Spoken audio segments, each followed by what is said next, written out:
Hi guys, my name is Dawson Smith, and for this week's video update about nonverbal communication, I think that the biggest challenge for good nonverbal communication is being able to relay what you actually mean to someone, or what you actually need or want, versus kind of having the understanding a bit up in the air and not being very clear.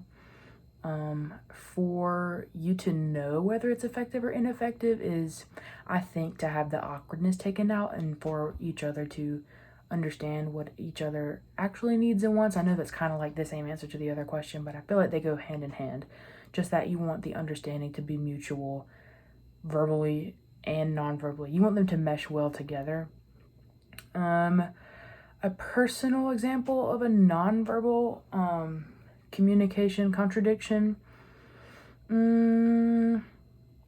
I guess I would say, you know how whenever you go into a grocery store or a store, and say you go to the store just to casually look around because you're bored, a lot of times if an employee of a store just sees you casually looking around, oftentimes they'll think that like you need help finding something when really you're just walking around. I know I've always kind of found that annoying if I'm just like looking around just casually and like multiple employees come up to me. It's like, no, I don't need help, I'm just looking.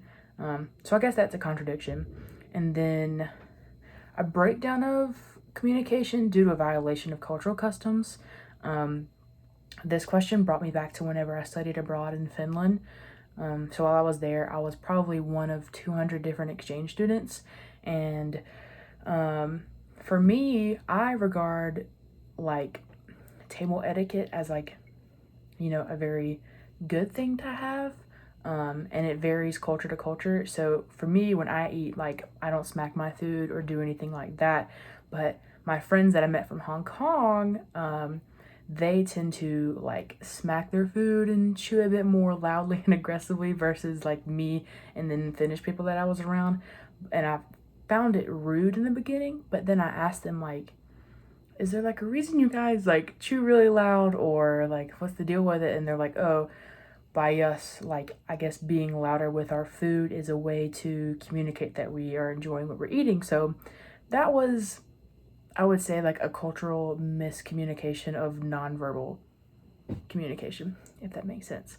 But yeah, I know this went over on the time, but that is all I've got. So thank you for watching my video update.